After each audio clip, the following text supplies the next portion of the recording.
August 14th, 1324, Cairo, Egypt. The wealthiest city in the Mediterranean world froze in disbelief. A caravan stretched for miles, 60,000 people, 80 camels carrying 2 tons of pure gold each. At the center of this impossible procession rode a black king wearing robes woven with gold thread, carrying a golden staff, seated on a throne mounted on the back of an elephant. His name was Mansa Musa, Emperor of Mali. He was traveling to Mecca for Hajj. Along the way, he gave away so much gold in Cairo that he crashed the entire Mediterranean economy. The price of gold dropped by 20% and stayed depressed for over a decade. This one black African king carried more wealth than all the European monarchs combined. He controlled half the world's gold supply.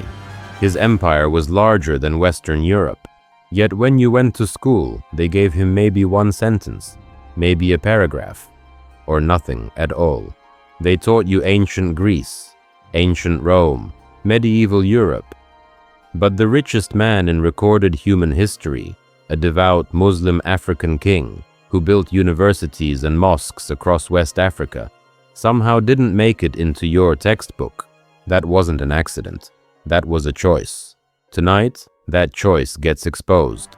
Tonight you're going to meet 7 African kingdoms, so powerful, so wealthy, so advanced, that European colonizers had to erase them from history just to justify what they did next. You're going to see the empires they stole from, the civilizations they burned, the histories they rewrote. And by the end of this video, you'll understand exactly why they had to lie to you. Because if you knew the truth about where you came from, you'd understand what was taken. You'd understand what you're owed. You'd understand that your poverty isn't your fault. It was stolen, systematically, legally, violently. Here's what you're about to discover. 7 kingdoms that controlled global trade, defeated European armies, built universities, when Europe was burning witches, and created wealth that modern billionaires couldn't imagine. You'll learn their names, their kings, their queens, their warriors, the dates they rose and the dates they fell, the specific methods used to erase them from every textbook you ever read. You'll see the pattern. Every single time black people built power, built wealth, built empires, the same thing happened. Invasion, extraction, destruction, erasure. From the 14th century to the 20th century. From the kingdoms of Africa to the towns of America. Different continents, different centuries, same playbook. And you'll understand why this matters right now, today. Because the wealth gap you see isn't about work ethic. The poverty you inherited isn't about bad choices. The struggles your grandmother faced weren't about lack of effort. They were about theft. Calculated theft, legal theft, theological theft, all working together to transfer trillions of dollars of black wealth into white hands. This isn't ancient history. This is your history, your stolen inheritance. Your ancestors were not cargo. They were not primitive. They were not helpless. They were emperors, warriors, scholars, architects, millionaires. And someone decided you should never know that. Tonight you're taking that knowledge back. Let me start with Mali, because Mali is where the lie begins. The Empire of Mali from around 1230 to 1670 controlled an area larger than Western Europe. Think about that for a second. Larger than France, Germany, Spain, and Italy combined. The population estimates range from 10 million to over 40 million people at its height. This was not a tribe. This was not a village. This was an empire with professional armies, provincial governors, tax systems, trade networks stretching from the Atlantic Ocean to the Middle East. The capital city, Niani, had populations that rivaled Paris. The university city of Timbuktu had over 25,000 students, studying mathematics, astronomy, medicine, law, and theology. They had hundreds of thousands of manuscripts, books, written in Arabic, preserved in libraries. These weren't oral traditions. These were written records, legal documents, scientific treatises, poetry, history. When European travelers finally reached Timbuktu in the 1800s, they couldn't believe what they found. They tried to claim someone else must have built it, but the evidence was undeniable. This was African genius, African wealth, African power, and at the center of this empire was the gold. Mali controlled the richest goldfields in the world. The Bambouk and Boer goldfields produced somewhere between half to two-thirds of all gold entering Europe and the Middle East during the 13th and 14th centuries. European economies literally ran on Mali gold. The coins in your pocket if you lived in medieval Europe came from black African mines controlled by black African emperors. The man who controlled this wealth was Mansa Musa. Born around 1280, he became emperor in 1312 after his predecessor Mansa Abu Bakr II launched a naval expedition into the Atlantic with 2,000 ships and never returned. Some historians think he was trying to reach the Americas in 1324, almost 200 years before Columbus. Think about that. While Europe was still believing the Earth was flat, African navigators were launching transoceanic expeditions. When Mansa Musa took the throne, he decided to make Hajj to Mecca. Islamic law requires every able Muslim to make this pilgrimage once, if possible. But Mansa Musa didn't just make pilgrimage. He made a statement. He assembled 60,000 people for the journey. Soldiers, servants, scholars, officials, merchants. He brought 80 to 100 camels. Each camel carried 300 pounds of gold. Do the math. That's 24,000 to 30,000 pounds of pure gold. At today's prices, that's over $700 million. Just in the caravan. Just for the journey. But here's where it gets wild. Mansa Musa wasn't hoarding this gold. He was giving it away. In every city he passed through, he distributed gold to the poor, to mosques, to scholars, to officials. In Cairo, he gave away so much gold that he flooded the market. Supply and demand. When you flood a market with gold, gold becomes less valuable. The price crashed. Egyptian and Mediterranean economies went into shock. For the next 10 to 12 years, gold prices stayed depressed. One man, one journey, crashed an entire economic system. On his way back, Mansa Musa realized what he'd done. He actually had to borrow gold at high interest rates to stabilize the Egyptian economy. He took out loans to fix the economy that he crashed. By being too generous, let that sink in. The richest man in human history had to borrow money because he gave away too much of his own wealth. That's not just rich, that's unfathomable wealth. Contemporary accounts describe this journey in detail. Al-Umari, an Arab historian and official, interviewed people who witnessed Mansa Musa in Cairo.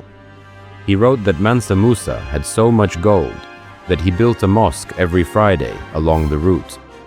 Every single Friday, a new mosque, fully funded, fully staffed. Ibn Battuta, the famous Moroccan traveler, visited Mali in 1352, about 25 years after Mansa Musa died. He described a kingdom of remarkable safety and justice. He wrote that you could travel anywhere in Mali without fear of theft or violence. Justice was so strict and efficient that crime was almost non-existent. He described wealthy merchants bustling markets and scholars engaged in sophisticated legal debates. This wasn't a backward society. This was a civilization at its peak. The famous Catalan Atlas, created in 1375 by European cartographers, shows Mansa Musa sitting on a throne in West Africa, holding a golden orb and a golden scepter. European mapmakers knew about him. They drew him. They wrote about his wealth. But somehow 600 years later, your history teacher never mentioned his name. Pause and reflect on this for a second. The richest human being in recorded history was a black African Muslim king who built universities, funded mosques, promoted scholarship, and controlled half the world's gold. Yet you learned more about random European dukes and barons than you learned about Mansa Musa. You learned about the Magna Carta. You learned about the Crusades. You learned about feudalism. But the economic superpower that funded European trade silence. That's not an accident. That's a curriculum. That's a choice. Because if you knew that your ancestors built empires wealthier than Europe, you might start asking questions. You might start asking what happened to that wealth. You might start asking why your family struggles financially when your ancestors controlled the gold mines that built European cathedrals. You might start demanding what was stolen. And they couldn't have that. So they erased Mansa Musa. They erased Mali. They reduced it to a footnote, a curiosity, a single paragraph in a world history textbook that spends 6 chapters on Rome. That's the erasure. That's the theft of knowledge. That's how they justified everything that came next. But Mali wasn't alone. Let me tell you about Songhai. The Songhai Empire rose as Mali declined, reaching its peak in the 15th and 16th centuries under the rule of Askia Muhammad, the Great, also called Askia Muhammad Dai. This man was born Muhammad Toure around 1443. He was a general who overthrew a weak king and established a new dynasty in 1493. The same year, Columbus was still trying to convince Europeans that his voyage to the Caribbean was actually Asia. While Europe was still debating what Columbus found, Askia Muhammad was ruling an empire of over 1.4 million square kilometers. That's roughly twice the size of France. Estimates put the population at anywhere from 10 to 20 million people. This was one of the largest empires on Earth at the time. Songhai controlled the same goldfields Mali once controlled. They controlled the trans-Saharan trade routes, salt from the Sahara, gold from the forests, cola nuts, ivory, slaves, yes, but not the racial chattel slavery that would come later. This was debt slavery war, captive slavery, not the hereditary race-based system Europeans would perfect. Songhai's capital was Gao, a city on the Niger River with populations estimated at 75,000 to 100,000 people. For comparison, London in 1500 had about 50,000 people. Gao was bigger than London. The jewel of Songhai was Timbuktu. Under Songhai rule, Timbuktu became the intellectual center of West Africa. The Sankore University had thousands of students. Scholars came from across the Islamic world. They studied law, theology, mathematics, astronomy, medicine, literature. The library collections in Timbuktu held hundreds of thousands of manuscripts. Private families owned personal libraries with thousands of books. We're not talking oral tradition here. We're talking written scholarship, legal commentaries, medical texts, astronomical charts, poetry, history. In the 15th and 16th centuries, while Europe was burning heretics and banning books, Timbuktu was a beacon of learning. Askia Muhammad was a devout Muslim. He made Hajj to Mecca in 1496 to 1497, following in Mansa Musa's footsteps. He brought a smaller caravan, only 800,000 pieces of gold, because he learned from Musa's mistake. Don't crash the economy. While in Mecca, he was appointed Caliph of West Africa by the Sharif of Mecca, giving him religious authority across the region. He returned and reorganized the empire with ruthless efficiency. He divided Songhai into provinces, each with a governor. He created a professional army with cavalry, infantry, and a navy. Yes, a navy. War canoes on the Niger River, fast, maneuverable, deadly. He standardized weights and measures for trade. He reformed the tax system. He established Islamic courts. He appointed judges, the qadis, in every major city. This was sophisticated governance. This was bureaucracy. This was what political scientists call a centralized state. Europe at the same time was still dealing with feudal fragmentation. Songhai was running a professional imperial administration. Askia Muhammad ruled for 35 years. His sons eventually overthrew him in 1528 when he became old and blind, a common story in royal politics. But the empire continued. It continued until 1591. That year something happened that changed everything. The Sultan of Morocco, Ahmad al-Mansur, wanted control of the goldfields and salt mines. He sent an army of about 4,000 men across the Sahara. They had something Songhai didn't have in large numbers: guns, muskets, arquebuses, gunpowder weapons. Songhai had maybe a few guns, but their army relied on traditional weapons: swords, spears, bows, cavalry charges. At the Battle of Tondibi in 1591, the Moroccan army faced a Songhai force estimated at between 18,000 and 80,000 soldiers, depending on which source you trust. The numbers favored Songhai, but the guns didn't. The Moroccan forces used volley fire, coordinated gunfire that shattered cavalry charges and infantry formations. The Songhai army broke. The empire collapsed.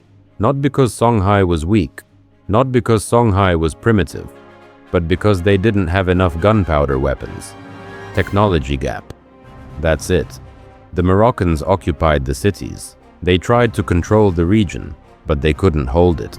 The empire fragmented into smaller kingdoms. The trade routes shifted. Timbuktu declined.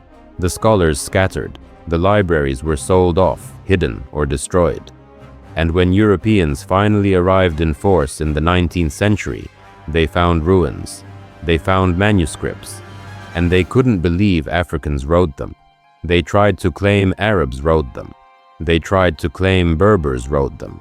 They tried to claim anyone but black Africans wrote them. But the evidence was there.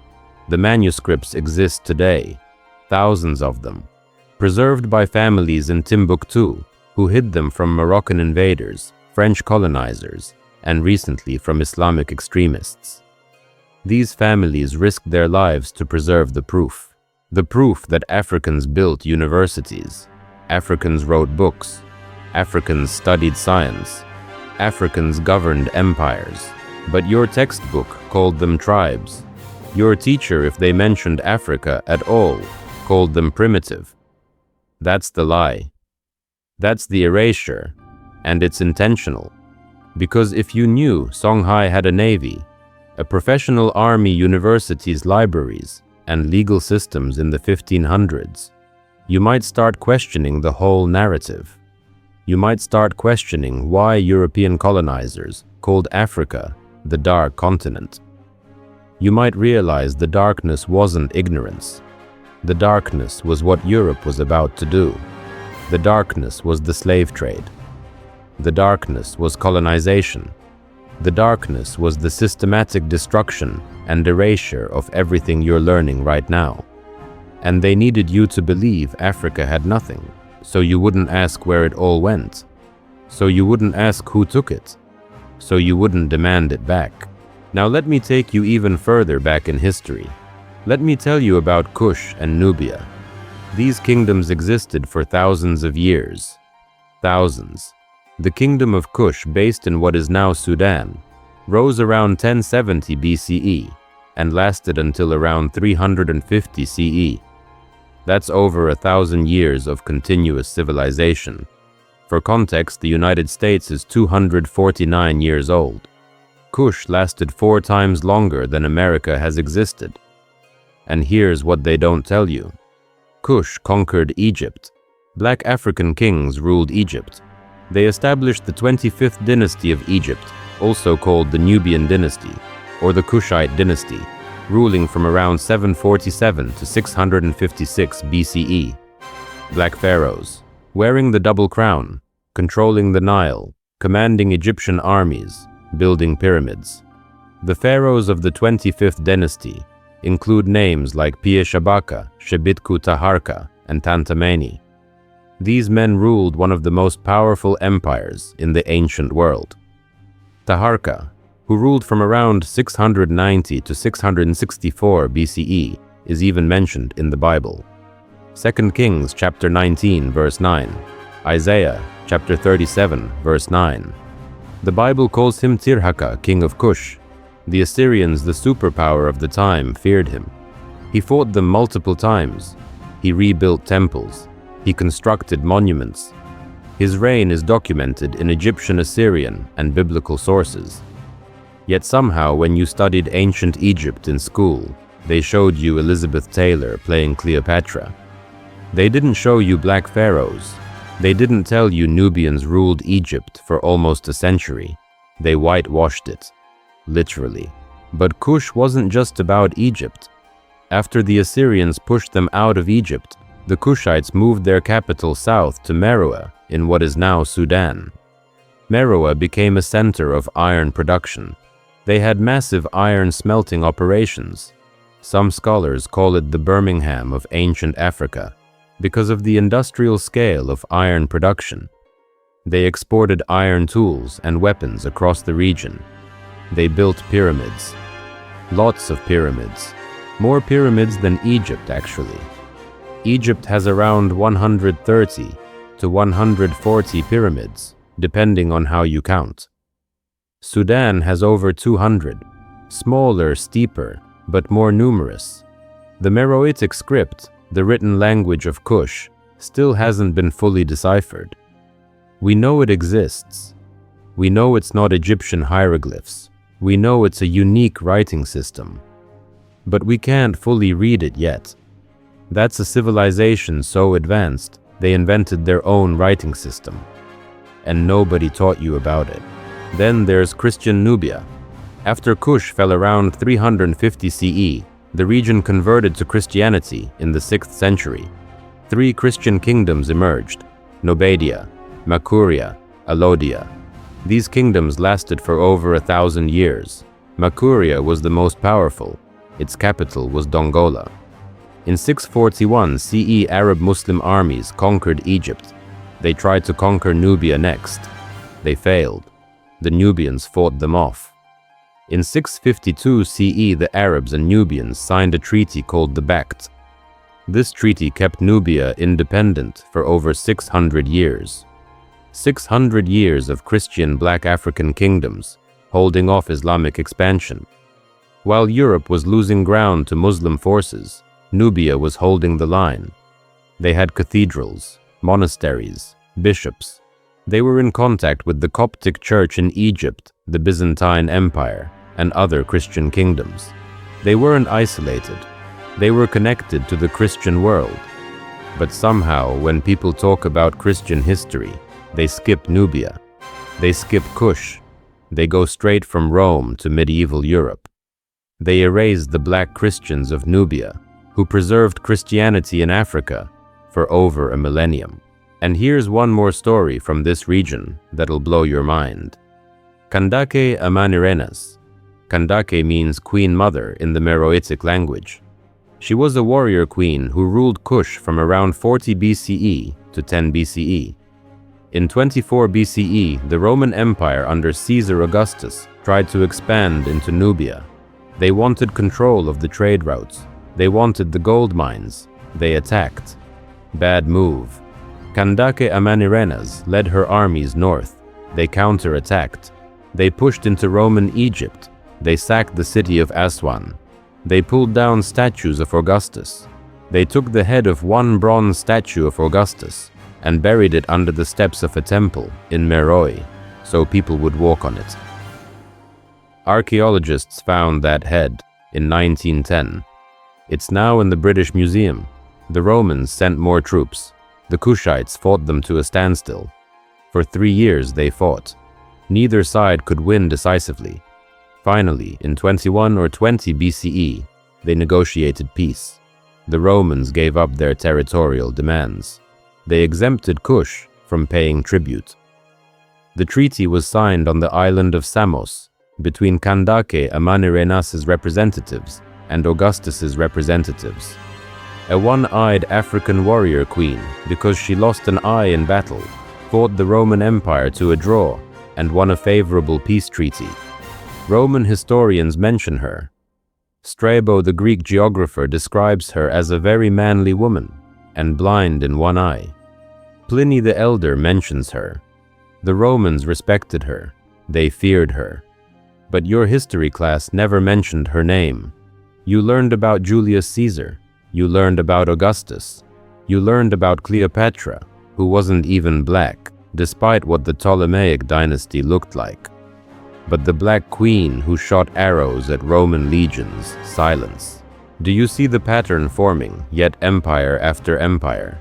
Kingdom after kingdom, wealth, power, military strength, scholarship, architecture, governance, all erased, all hidden, all reduced to footnotes or completely omitted.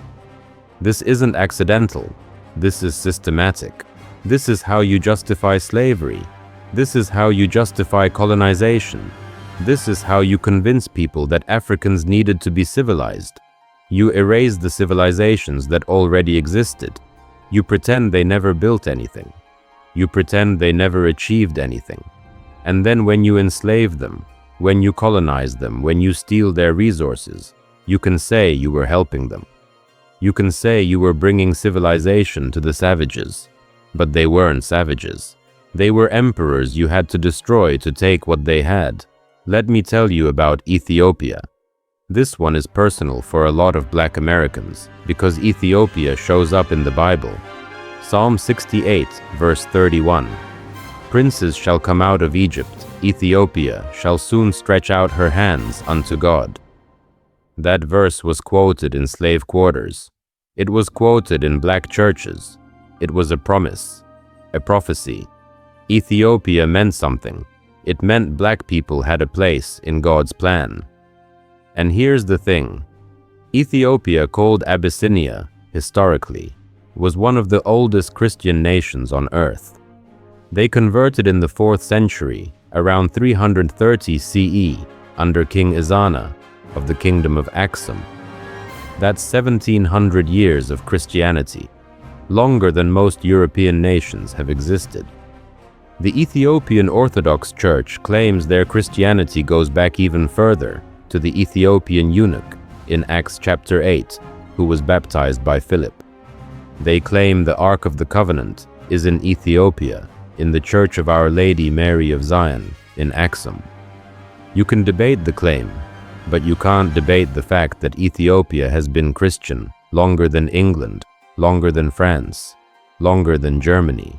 And Ethiopia did something almost no other African nation did. They stayed independent. When Europe was carving up Africa in the 1880s and 1890s, when the scramble for Africa was happening, Ethiopia fought back and won. The key battle was Adwa. March 1st, 1896, the Battle of Adwa. Italy wanted to colonize Ethiopia. They had already taken Eritrea to the north. They thought Ethiopia would be easy. They thought wrong. Emperor Menelik II, who ruled from 1889 to 1913, was nobody's fool. He was a brilliant strategist. He played European powers against each other. He bought weapons from France, Russia, and Britain, while Italy thought they had him cornered. When Italy invaded with about 17,000 troops, Menelik mobilized between 70,000 and 100,000 Ethiopian soldiers, farmers, warriors, clergy, women. Everyone who could fight showed up. The Ethiopian army had modern rifles, artillery, and most importantly, they had terrain advantage and unity. At Adwa, the Italians got destroyed, completely destroyed. Ethiopian forces killed about 7,000 Italian and Eritrean soldiers. They captured nearly 3,000 more. They seized all the Italian artillery, all of it. Italy lost more men in one day at Adwa than they lost in all their wars of unification combined. The defeat was so humiliating that the Italian government collapsed. The prime minister resigned. Italy had to sign a treaty recognizing Ethiopian independence. A black African Christian nation defeated a modern European army with rifles, artillery, and tactics. This was 1896. The same year, the Supreme Court decided Plessy versus Ferguson, legalizing segregation in America. The same year, Black Americans were being lynched and disenfranchised. And across the ocean, Black Africans were defeating white Europeans in open battle. Think about what that meant to Black people worldwide. Think about the hope that gave. Frederick Douglass had died the year before, but W.E.B. Du Bois was watching. Marcus Garvey was a child, but he'd grow up inspired by Ethiopia. The Rastafarian movement would later crown Haile Selassie Menelik's successor as a messianic figure, partly because Ethiopia stood unconquered. But here's what they don't tell you in school. They don't tell you about Empress Taytu Betul Menelik's wife. She was a power player. She pushed for war when some counselors wanted to negotiate. She organized logistics. She rallied troops. She was on the battlefield. After the victory, when Italy tried to negotiate sneaky treaty language that would give them backdoor control, Taytu exposed it. She read the Italian version and the Amharic version and caught the discrepancy. She made sure Ethiopia's sovereignty was protected in writing. A Black African empress outsmarted Italian diplomats and generals, but they don't put her in history books. They don't teach about her in world history classes. They barely teach about Adwa, and when they do, they frame it as an anomaly, a fluke.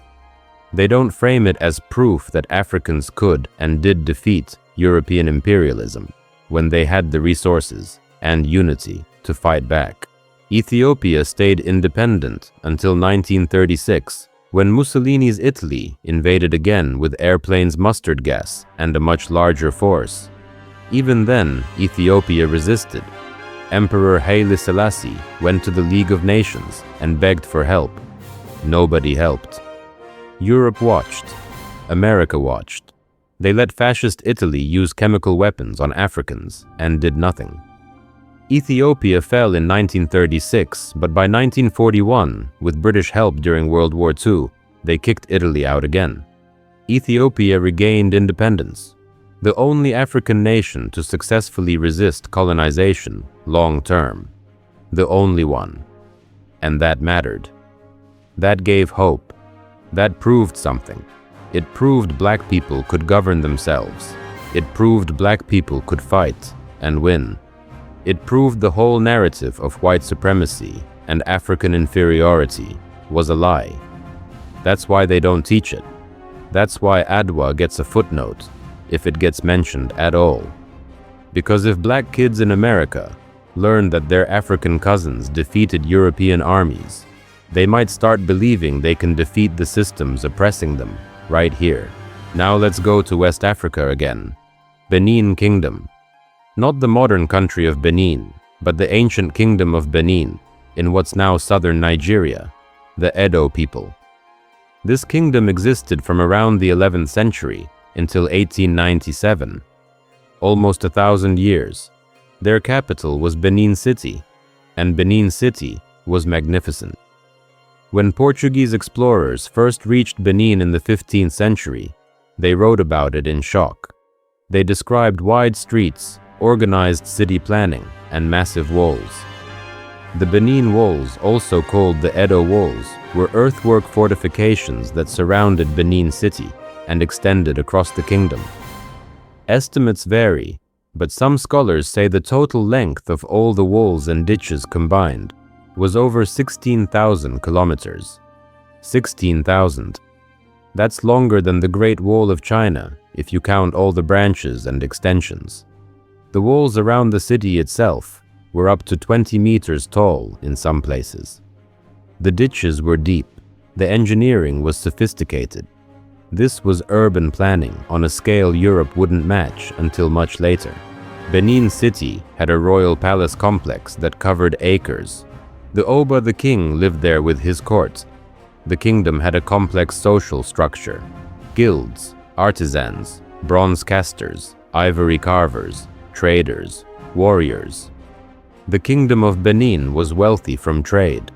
They traded pepper, ivory, palm oil, and yes, slaves with the Portuguese, and later with the Dutch and British. But they controlled the trade. European merchants had to follow Benin's rules. They couldn't just take what they wanted. Benin was powerful enough to set terms, and Benin's art was extraordinary. The Benin bronzes. These are bronze and brass plaques and sculptures created from at least the 13th century onward. They depicted kings, warriors, animals, ceremonies, and Portuguese traders. The craftsmanship was incredible, detailed, sophisticated. When Europeans finally saw these up close in the 19th century, many refused to believe Africans made them. Some claimed they must have been made by the Portuguese. Some claimed they were made by lost Egyptians or Phoenicians. Anything but admit that West Africans had developed advanced metalworking independently. In 1897, the British wanted control of Benin's trade.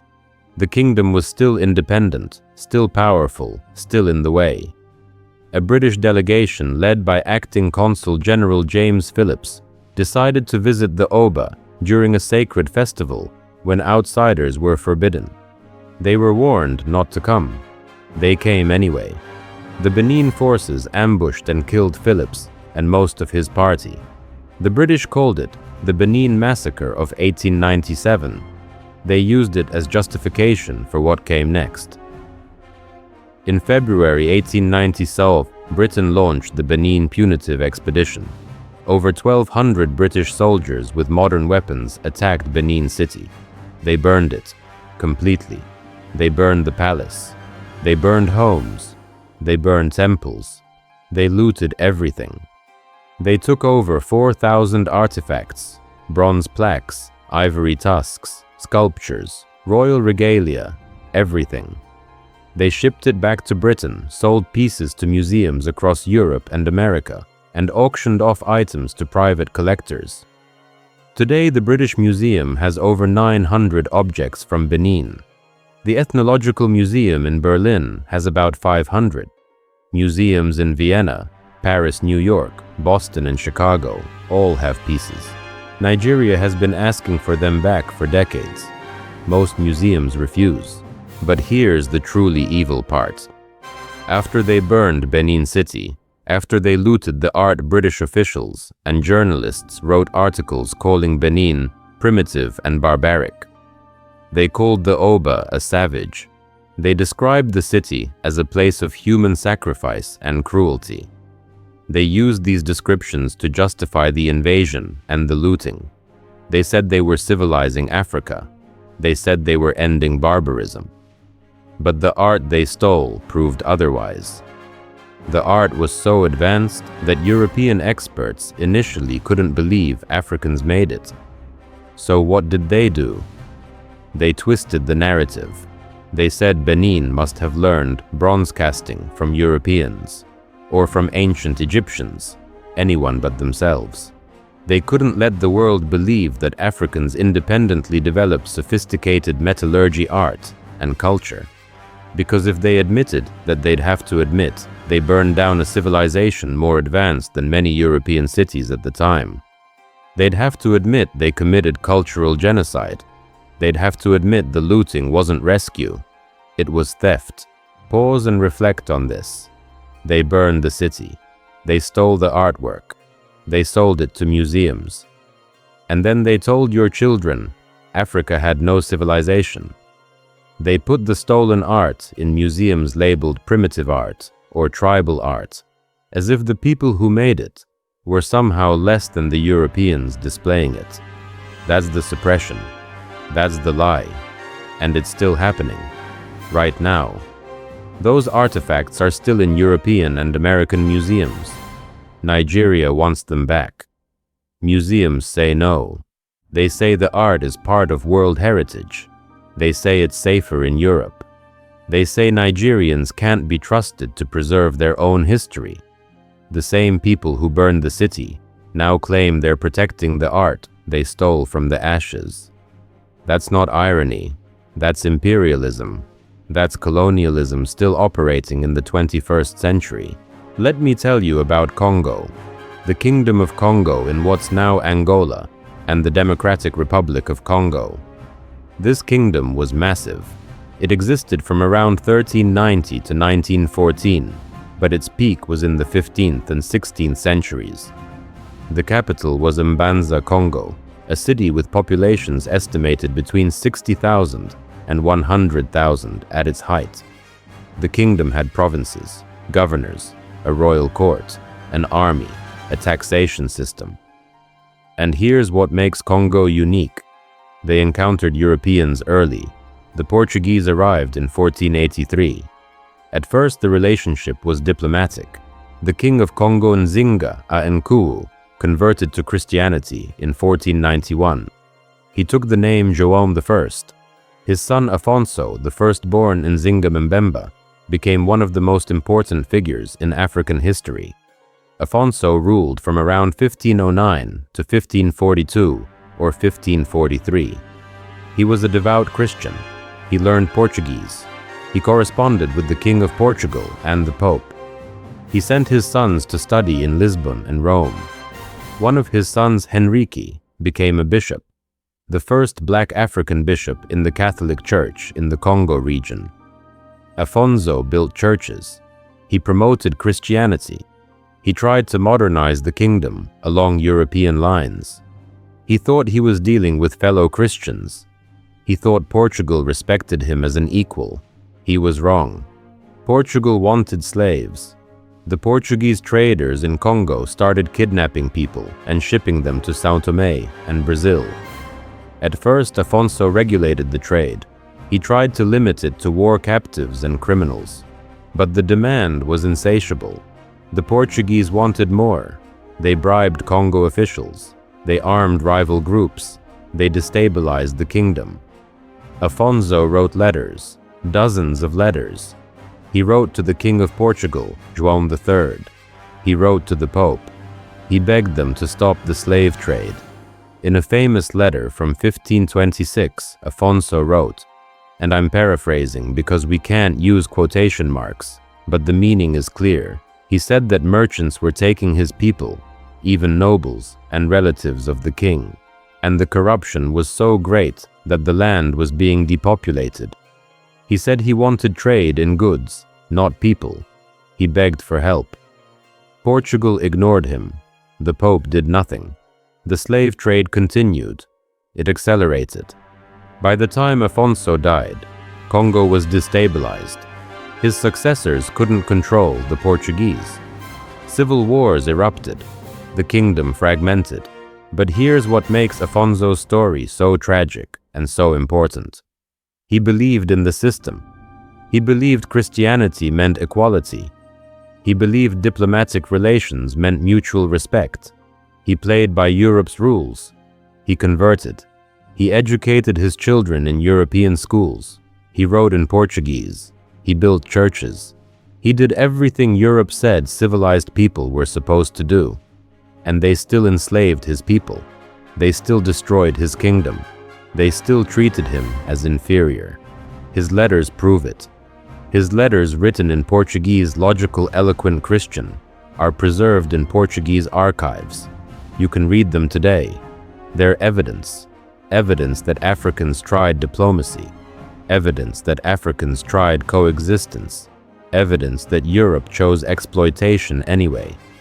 But they don't teach Afonso's letters in school. They don't teach that a black African Christian king begged the Pope to stop the slave trade and was ignored.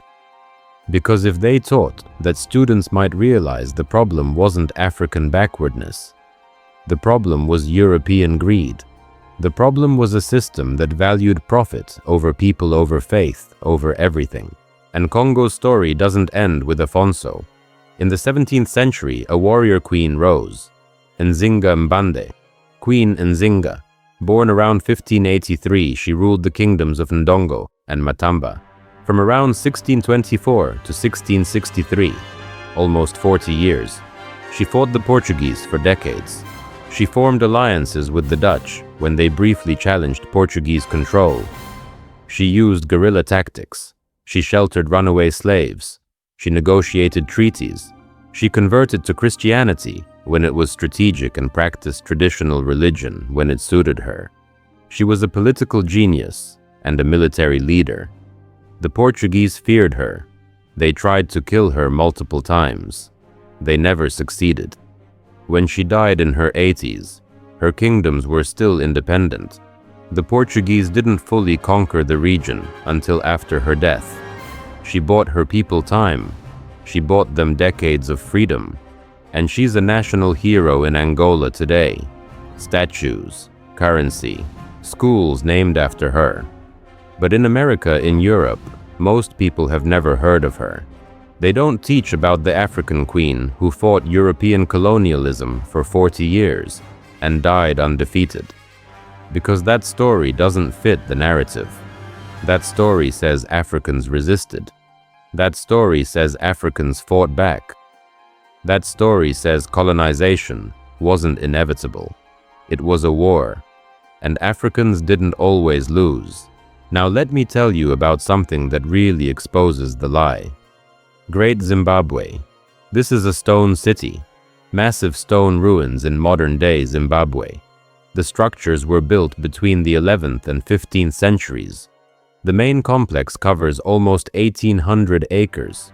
The Great Enclosure, the largest single ancient structure south of the Sahara, has walls up to 11 meters tall and 5 meters thick in places. The walls are made of granite blocks, no mortar, dry stone construction, perfectly fitted. The engineering is so precise that the walls have stood for over 600 years. Inside the ruins, archaeologists have found evidence of long-distance trade, Chinese pottery, Arab glass beads, Persian artifacts, cowrie shells from the Indian Ocean, gold, ivory. This wasn't a village. This was a trade hub, a capital of a powerful kingdom that controlled gold mining and trade routes connecting the interior of Africa to the Swahili coast and beyond. The people who built Great Zimbabwe were the ancestors of the Shona people, Bantu-speaking Africans. They built this city. They built the walls. They created the trade networks. They ruled the kingdom. But when European colonizers arrived in the late 19th century, they couldn't accept it. They refused to believe black Africans built stone cities. They came up with wild theories. Some said the Phoenicians built it. Some said it was the Queen of Sheba. Some said it was a lost white civilization. Some even said it was built by aliens.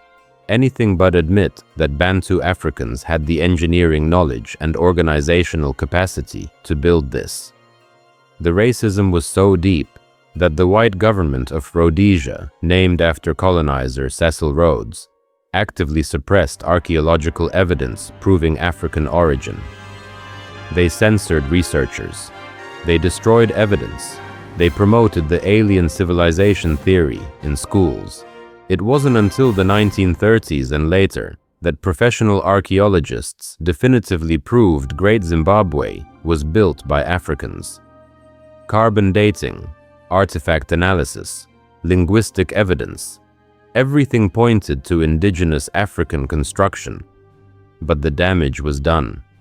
Generations of white Rhodesians grew up believing the lie, and even today, some people still doubt it.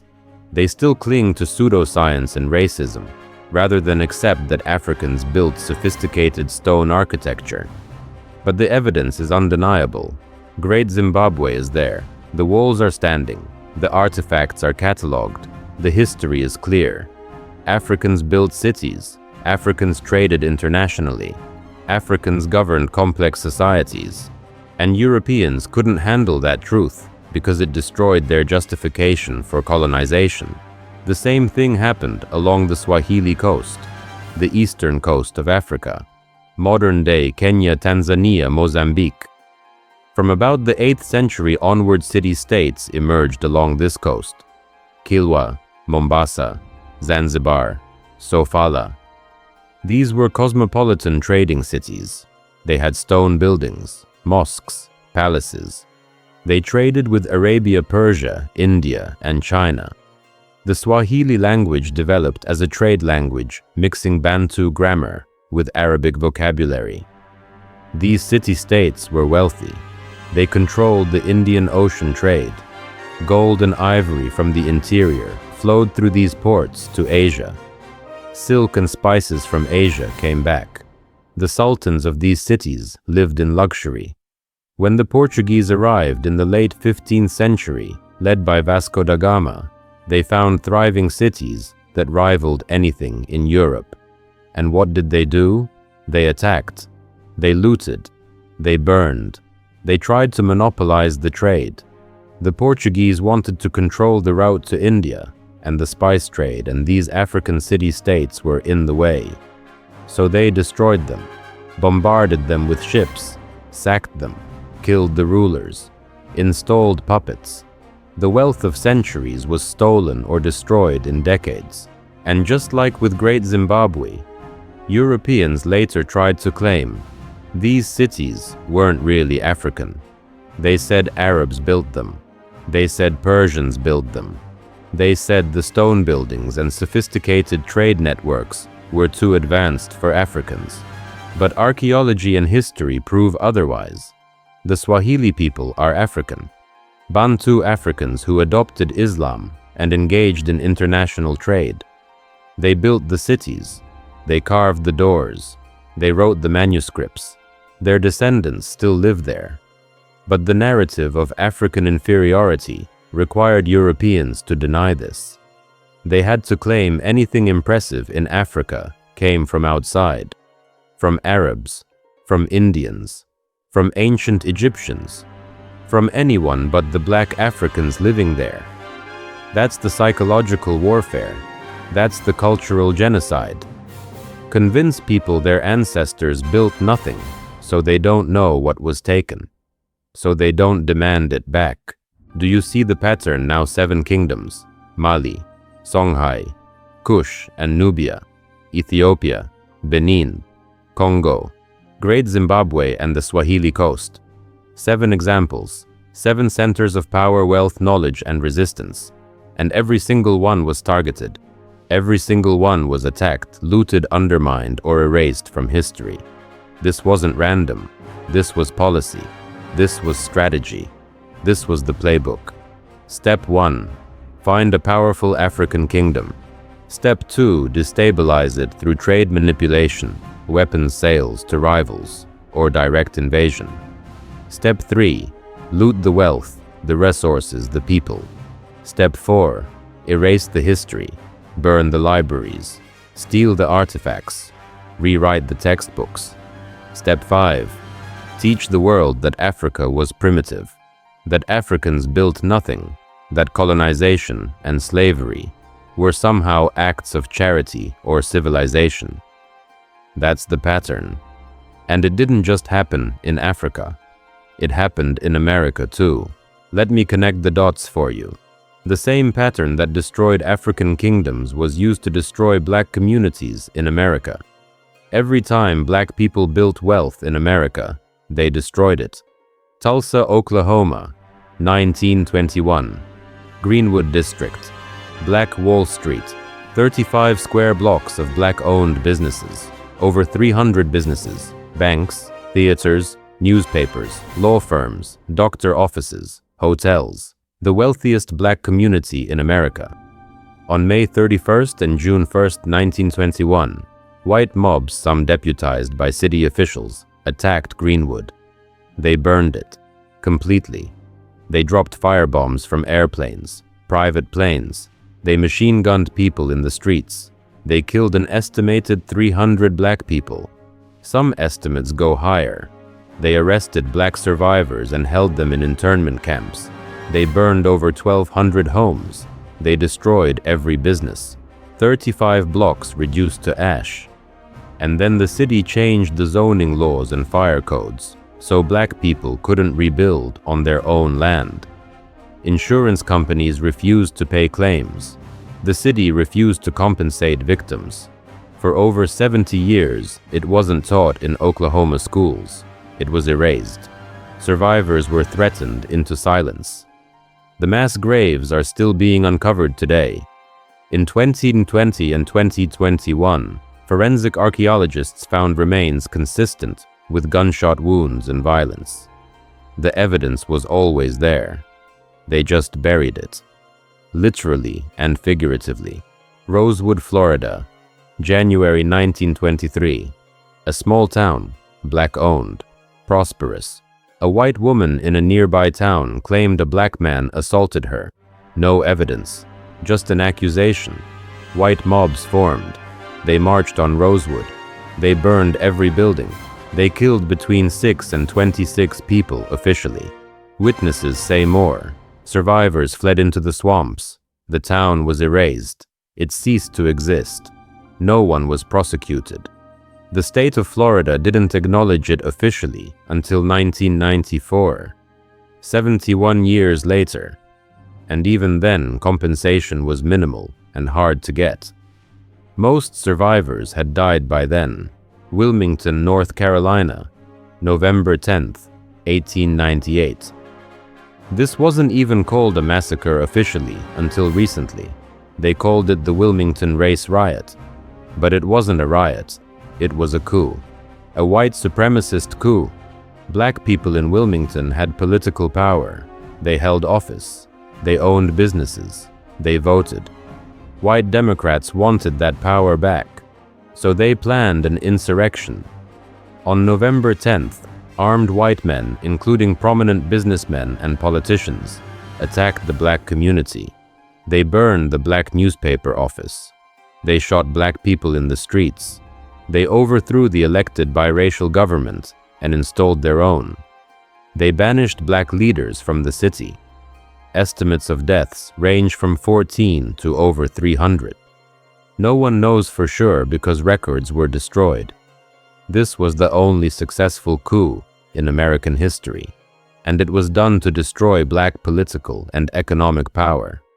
And for over 100 years, history books called it a race riot, implying both sides were at fault. They blamed the victims. They erased the truth. It wasn't until 2020 that the state of North Carolina officially acknowledged it as a massacre and a coup. Elaine, Arkansas, September 30th to October 1st, 1919. Black sharecroppers tried to organize a union. They wanted fair prices for their cotton. White planters didn't like that. Violence erupted. White mobs aided by federal troops hunted black people. Estimates of black deaths range from 100 to over 200. Official records say 25. Historians know it was higher.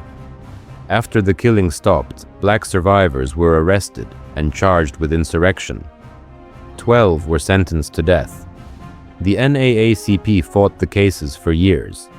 Eventually, the convictions were overturned, but no white person was ever charged.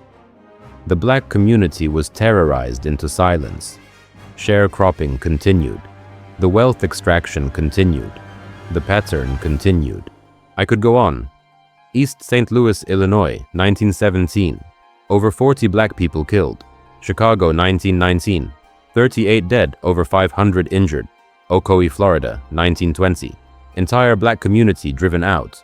Atlanta, 1906. 25 to 40 black people killed. Springfield, Illinois, 1908. Lynchings and riots that led to the founding of the NAACP. Phoenix, South Carolina, 1898. A dozen black people killed for trying to vote. Colfax, Louisiana, 1873. Over 150 black people killed in a post-election massacre. Hamburg, South Carolina, 1876. Black militiamen murdered. The Red Summer of 1919. Over 36 cities experienced racial violence. Hundreds dead. Every time black people organized, built wealth, exercised rights, or challenged white supremacy, violence followed.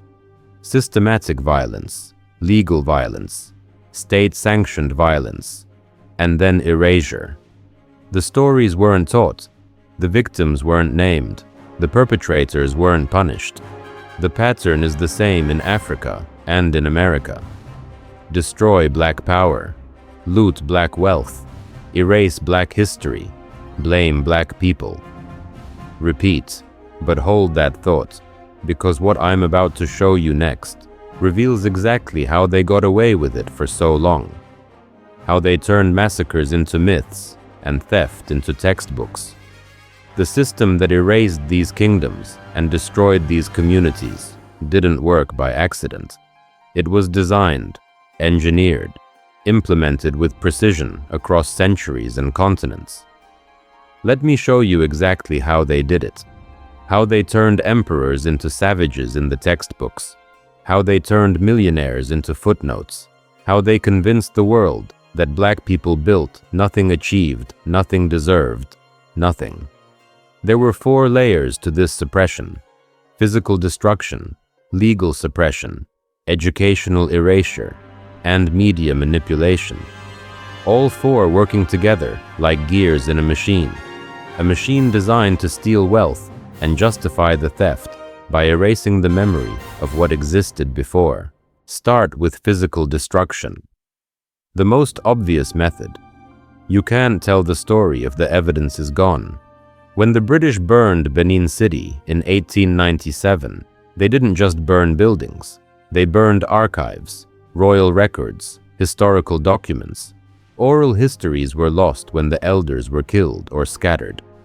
The artifacts they stole became the only remaining evidence of Benin's greatness, and they locked those artifacts in European museums where Africans couldn't access them. When the Moroccans invaded Songhai in 1591, scholars fled Timbuktu. Libraries were looted or destroyed. Families hid manuscripts in caves, buried them in the desert, sealed them in walls. Thousands of manuscripts survived, but tens of thousands didn't. When French colonizers arrived later, they confiscated more. They shipped manuscripts to Paris. They're still there, in French libraries and museums. Mali wants them back. France says no. In America, the physical destruction was even more systematic. In Tulsa, they burned property records, deeds, business licenses, insurance documents. Everything that proved who owned what went up in smoke. After the massacre, the city seized land through eminent domain or changed zoning laws so survivors couldn't rebuild. Without property records, black families couldn't prove ownership. Without proof, they couldn't claim compensation or inheritance.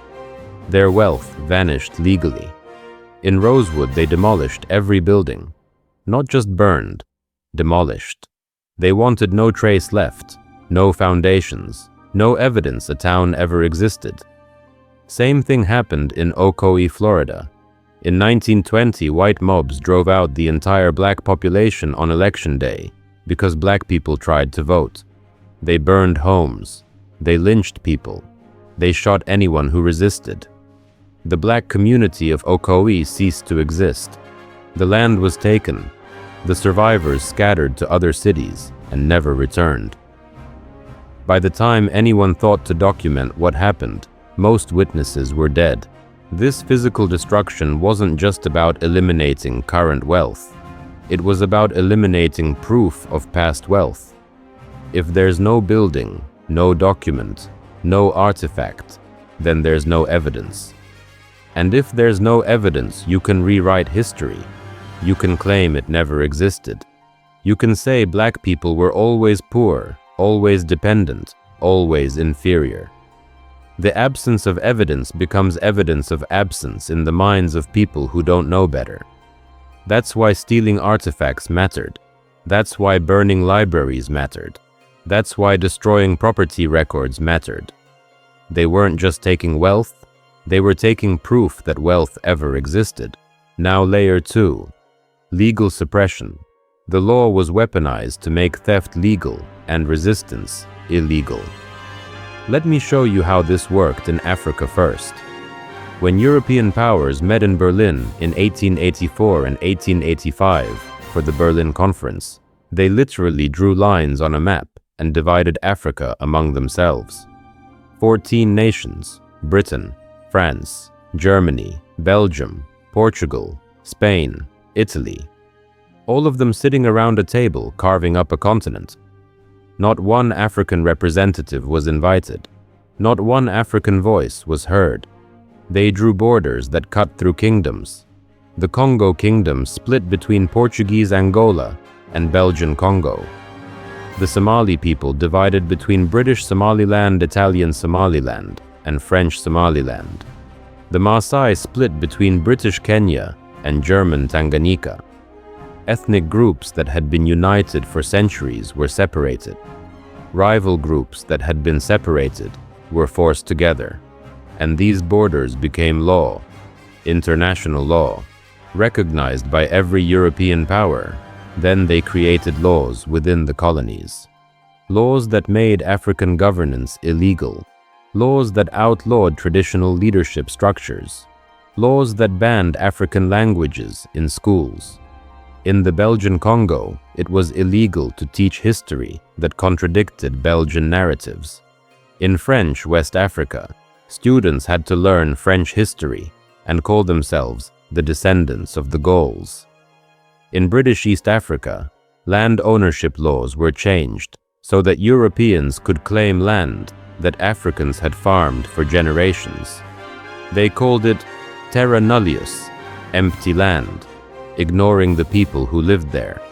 They created a legal fiction that Africans didn't own land because they didn't have European-style property deeds.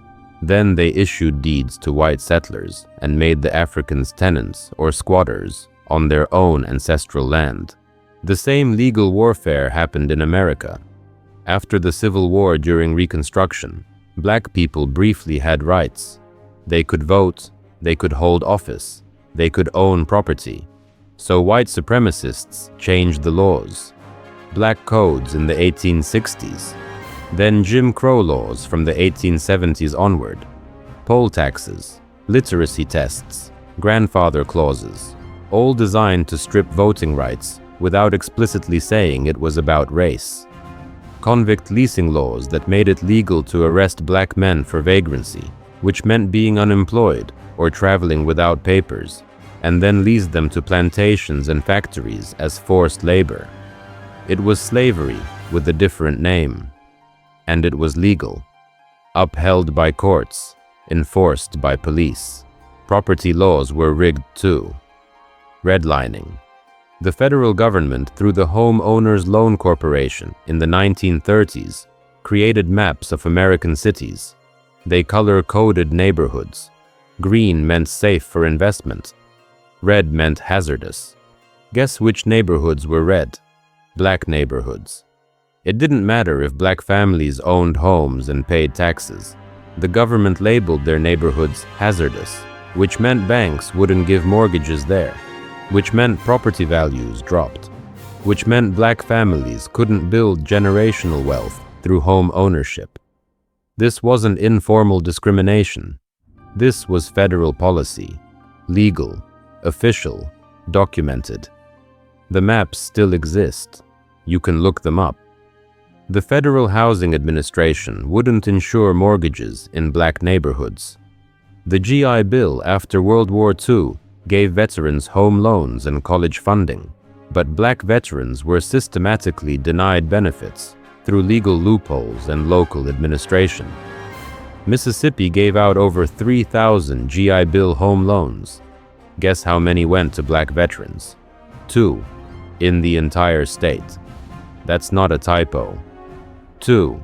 And here's the truly evil legal mechanism that connects directly to slavery. The law called partus sequitur ventrum. It's Latin. It means the child follows the condition of the mother. This law, adopted in Virginia in 1662 and copied across slave states, made slavery hereditary through the mother. If your mother was a slave, you were a slave regardless of who your father was. This law turned rape into an economic strategy. When white slave owners raped enslaved black women, the children were legally property. More slaves, more wealth. The rape wasn't just violence, it was investment, it was breeding, and the law protected it. In fact, in most slave states, it wasn't even a crime to rape an enslaved woman. In 1859, the Mississippi Supreme Court ruled in George versus State that you couldn't convict someone of raping an enslaved woman because rape legally only applied to white women. Let that sink in. The legal system defined black women as unrapeable. Their bodies were property. Their children were profit. And the law said this was fine. By 1850, Virginia had about 44,000 mixed-race enslaved people. Think about what that number represents. 44,000 living human beings born from systematic sexual violence that was legal, profitable, and protected by the state. This wasn't just about individual crimes. This was industrial-scale sexual exploitation embedded in law. And those children grew up enslaved, enriching the men who raped their mothers. The wealth built on their bodies, their labor, their trauma, is still in white families today. Inherited, compounding. While their descendants got nothing, not even an apology. That's what legal suppression means. The law didn't protect black people. The law enabled their destruction and made resistance illegal. Now layer 3, educational erasure.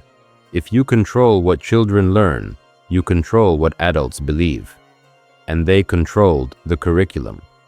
In the American South, after Reconstruction ended, white supremacists rewrote history textbooks, the lost cause narrative.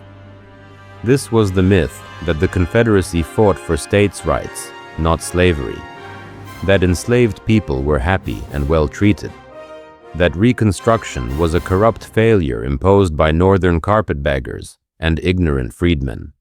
That the Ku Klux Klan were heroes protecting white women and civilization.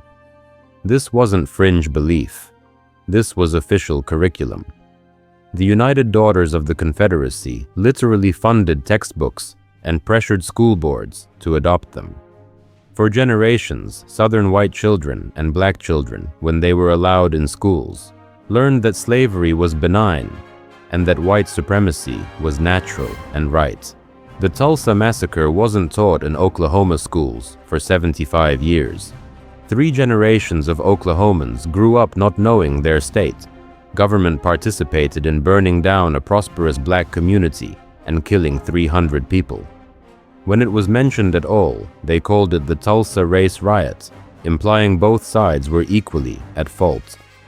Rioters, not terrorists, not murderers, rioters. The language was chosen carefully to obscure responsibility. Same with Wilmington, Rosewood, Elaine. All of them were called riots if they were mentioned at all. Most weren't mentioned. Most were completely erased from local and state history books. Teachers didn't know. Students didn't know. By the time the grandchildren of survivors were adults, the memories had faded. The trauma remained passed down through families, but the historical context was gone. People knew their grandparents had struggled. They knew there was pain, but they didn't know why. They didn't know it was because white mobs burned their great-grandparents' businesses, and the government helped cover it up. In Africa, colonial education systems did the same thing. British colonial schools taught African children that Africans had no history before Europeans arrived. That Africa was the dark continent full of primitive tribes. That Europeans brought civilization, Christianity, and progress. They taught African children to be ashamed of their ancestors, to see European culture as superior, to speak English or French or Portuguese, and forget their own languages. In the Belgian Congo, it was illegal to teach Congolese history that contradicted Belgian narratives. Teachers who tried were fired or arrested. Students who asked questions were punished. The goal was to create a generation of Africans who believed they were inferior, who believed colonization was beneficial, who wouldn't resist because they didn't know there was anything to resist for. The erasure of African kingdoms from world history textbooks wasn't an oversight. It was policy. When Great Zimbabwe's origins were being debated, the white Rhodesian government actively suppressed archaeological evidence proving African construction. They promoted the Phoenician theory, the ancient white civilization theory, anything but the truth. They didn't want white Rhodesian children questioning whether colonization was justified. They didn't want black Zimbabwean children knowing their ancestors built stone cities and traded with China. That knowledge would inspire resistance. That knowledge would demand justice. So they buried it. They destroyed evidence. They censored researchers. And they taught lies in schools. Even in America today, even after civil rights, the curriculum still skips most of this. Most American students learn about slavery as a brief, unfortunate chapter before the Civil War fixed everything.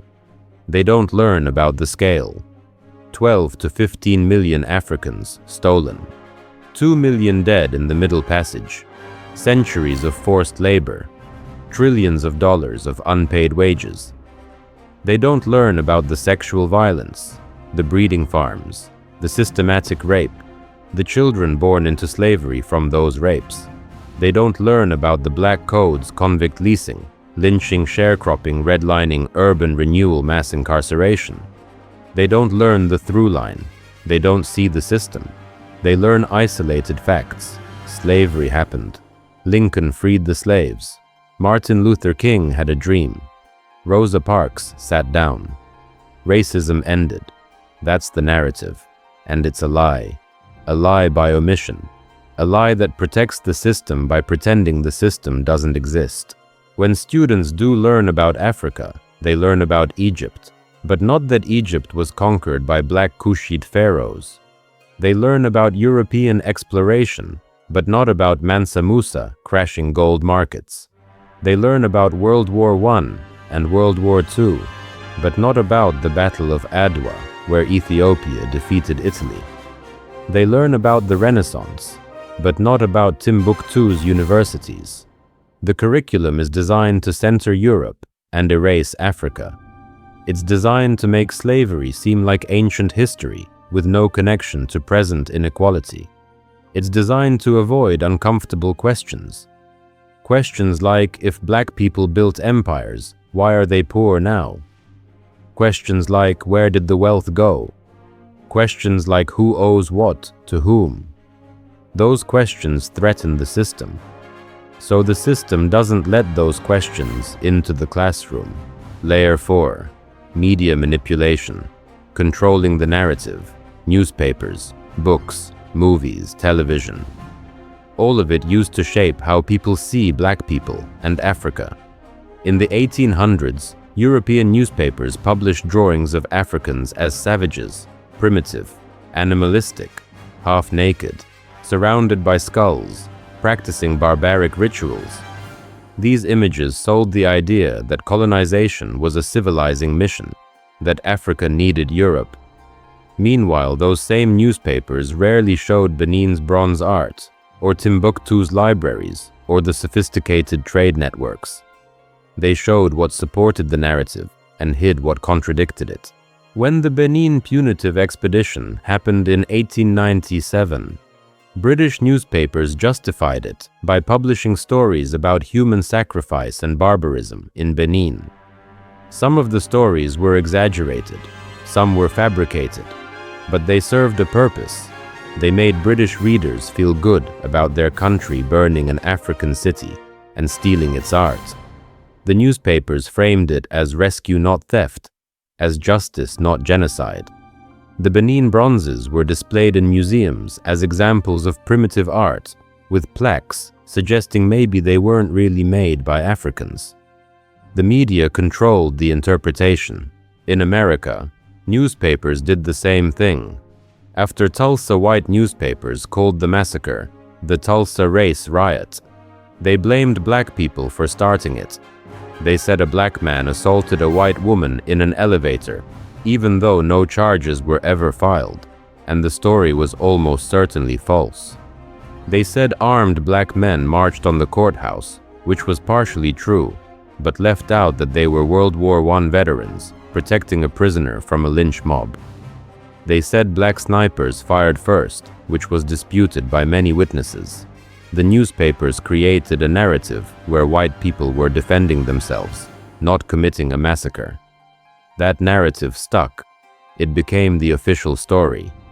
Even historians repeated it for decades until researchers finally dug into survivor testimonies and found the truth.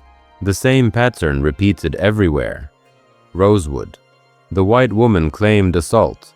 Newspapers ran with it. White mobs formed. The massacre happened. Newspapers called it a race riot. Wilmington. Newspapers owned by white supremacists published editorials before the coup, calling for white rule.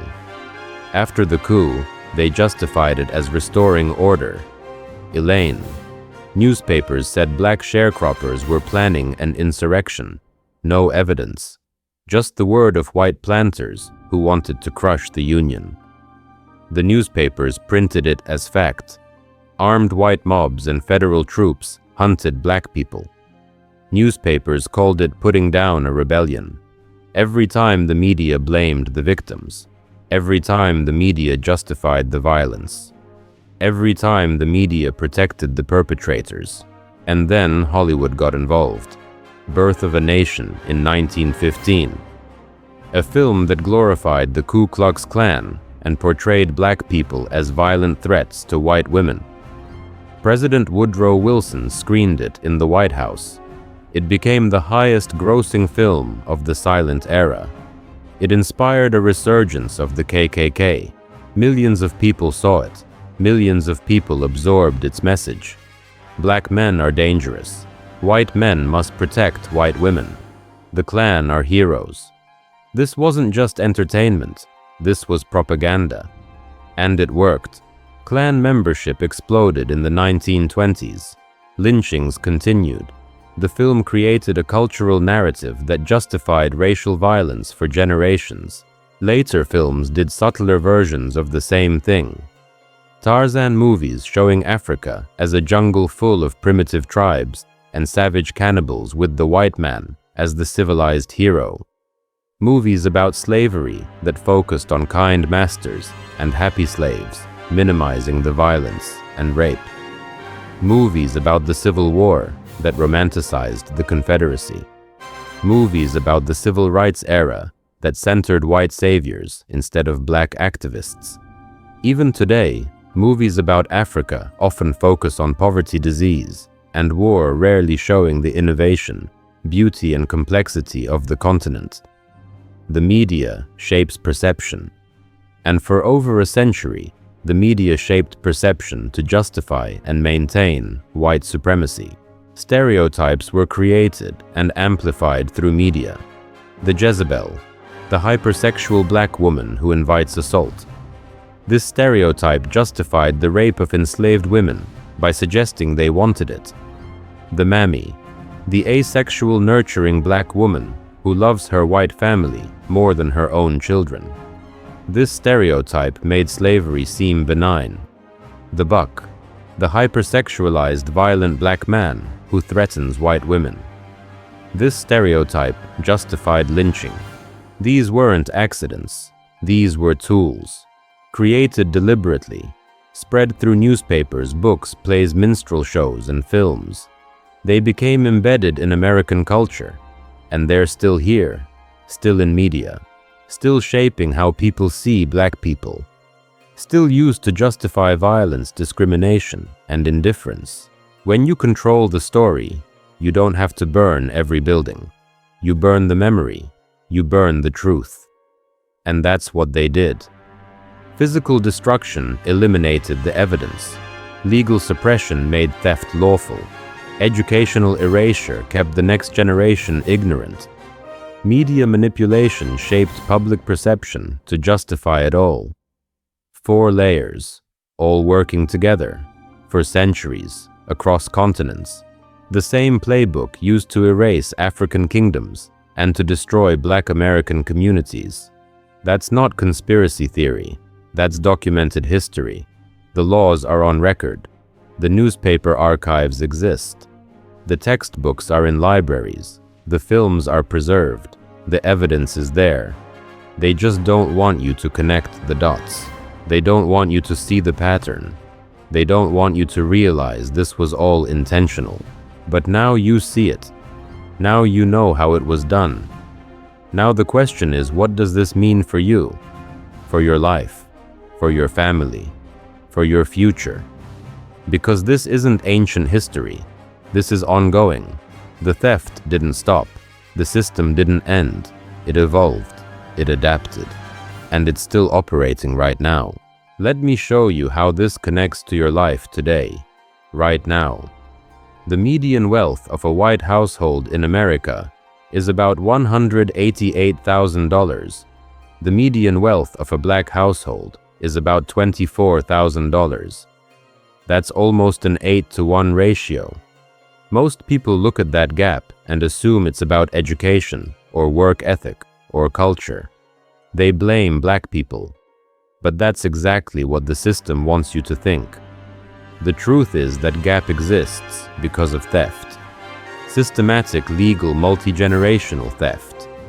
Let me break it down. Start with slavery. 250 years of unpaid labor. Economists have tried to calculate what that's worth. The estimates vary, but they're all in the trillions. One study estimated between $5 trillion and $14 trillion in today's money. That's stolen wages. That's wealth that should have gone to black families, but went to white families instead. That wealth compounded. It built generational wealth for white families, while black families had nothing. But it didn't end with emancipation. After slavery came sharecropping. Black families worked the land but owed debts to white landowners for seeds, tools, and supplies. The system was rigged. The landowner kept the books. At harvest, somehow the debt was always more than the crop was worth. Black families could never get ahead. For decades, this continued. Wealth extraction, legal theft. Then came the era of land theft. During Reconstruction and after black families managed to acquire some land. By 1910, black Americans owned about 16 million acres of farmland. That's an area roughly the size of West Virginia. But through a combination of violence, legal tricks, and fraud, most of that land was taken. Discriminatory laws. Partition sales forced on families when one heir wanted to sell. Tax sales where black landowners were charged inflated taxes they couldn't pay, and then their land was auctioned off. Outright theft backed by violence and the threat of lynching. By 1997, black Americans owned less than 3 million acres. Over 13 million acres lost. At today's land prices, that's hundreds of billions of dollars stolen. Tulsa alone represents billions in stolen wealth. The businesses destroyed in 1921 were worth $32 million in today's money, just in property damage. But the real loss is the generational wealth those businesses would have created. If those families had been allowed to rebuild to invest to pass businesses to their children, some of those families would be millionaires today. Instead, they lost everything and couldn't recover.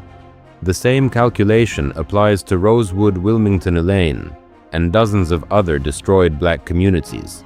Every burned business, every stolen property, every massacred family. That's not just a historical tragedy, that's present-day poverty. Because wealth compounds. And when you destroy someone's wealth, you don't just hurt them. You hurt their children, their grandchildren, their great-grandchildren. The people alive today. Redlining continued this theft into the 20th century. From the 1930s to the 1960s, the federal government made it nearly impossible for black families to get mortgages in decent neighborhoods. White families bought homes with government-backed loans. Those homes appreciated in value. Those families built equity. They borrowed against that equity to start businesses, pay for college invest. Black families were shut out. They couldn't buy homes in appreciating neighborhoods. They were trapped in declining neighborhoods. When urban renewal came in the 50s and 60s, guess whose neighborhoods got demolished for highways and public housing? Black neighborhoods. The few areas where black people managed to build something were bulldozed. They called it slum clearance. It was theft, and then mass incarceration. Starting in the 1970s and exploding in the 80s and 90s, America imprisoned black men at rates never seen before. The war on drugs targeted black communities, even though drug use rates were similar across races. Mandatory minimum sentences, 3 strikes laws, stop and frisk. The result was millions of black men in prison. When you're in prison, you can't work, you can't support your family, you can't build wealth. When you get out, you have a felony record, you can't get a job, you can't get housing, you can't vote in many states. You're locked out of the economy, and your family suffers. Your children grow up in poverty. The cycle continues. This isn't accidental. This is policy. And it has an economic function. It suppresses black wealth accumulation. So when someone asks why the wealth gap exists, the answer is simple. It exists because for 400 years, wealth was extracted from black people and transferred to white people through slavery, sharecropping land, theft, redlining, urban renewal, and mass incarceration. The gap isn't about black people failing to work hard.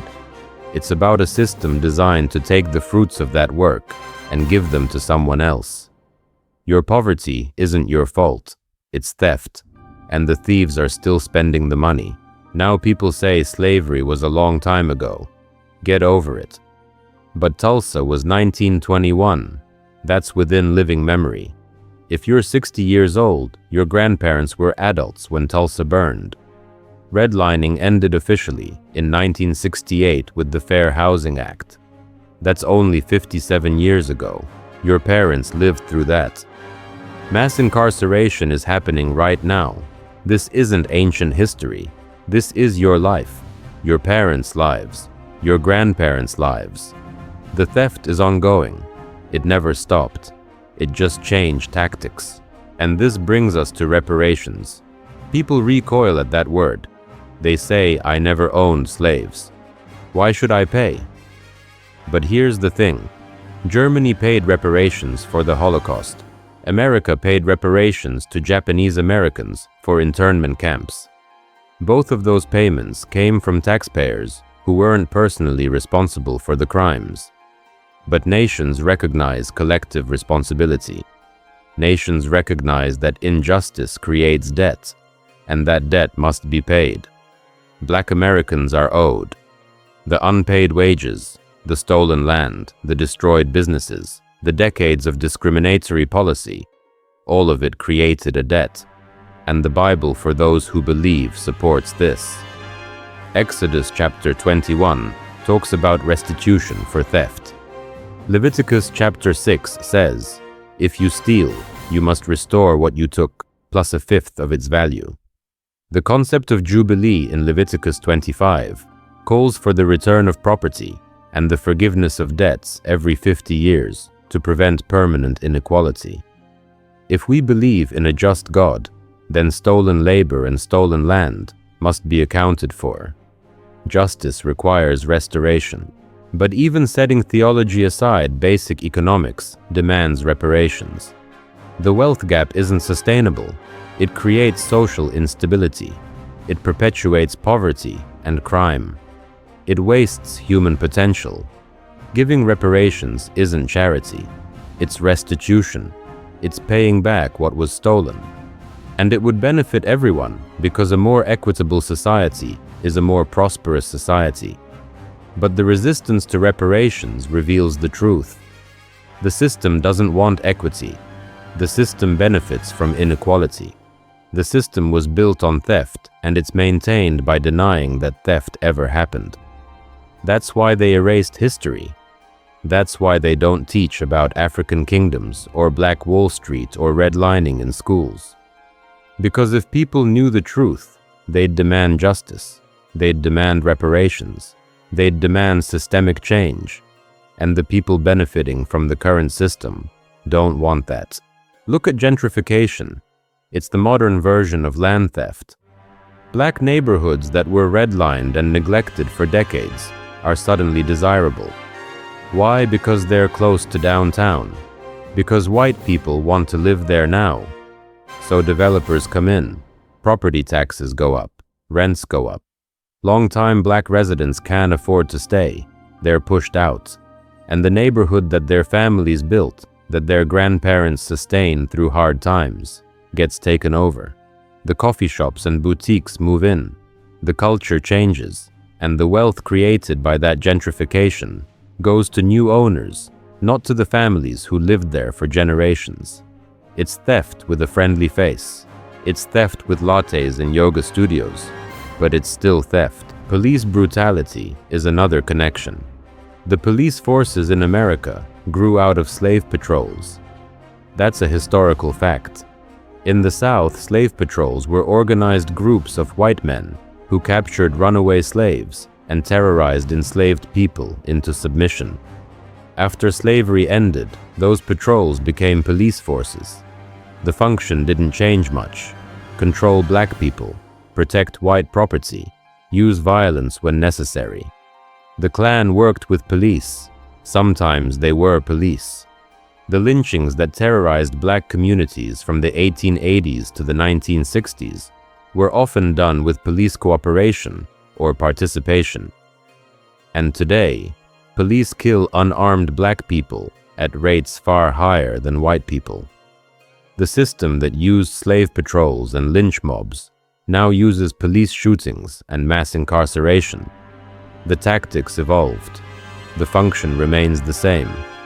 Control, suppress, extract, and the stereotypes created during slavery are still here, still used to justify violence. The dangerous black man, the welfare queen, the thug. These are modern versions of the buck and the Jezebel.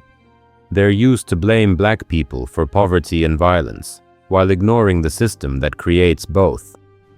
When a police officer shoots an unarmed black man, the media digs up his past. They show a photo where he looks threatening. They mention any prior arrest, even if it was minor or charges were dropped. They create a narrative where he deserved it, where he was dangerous, where the officer feared for his life.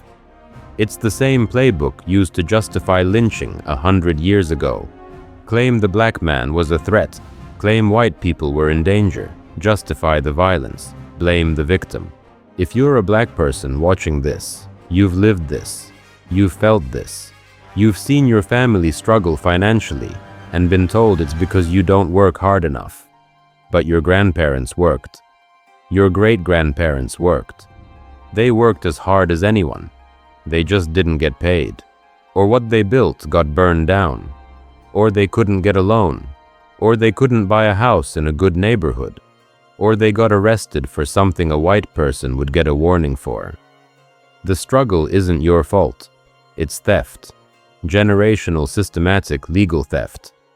And the people who benefit from that theft don't want you to know the history, because if you knew, you'd realize what you're owed. This is why tonight matters. This is why these 7 kingdoms matter. This is why Tulsa and Rosewood and every erased story matters. Because they prove you come from greatness. They prove your ancestors built empires. They prove the poverty and struggle aren't inherent to black people. They're the result of centuries of coordinated theft and violence. They prove you're owed.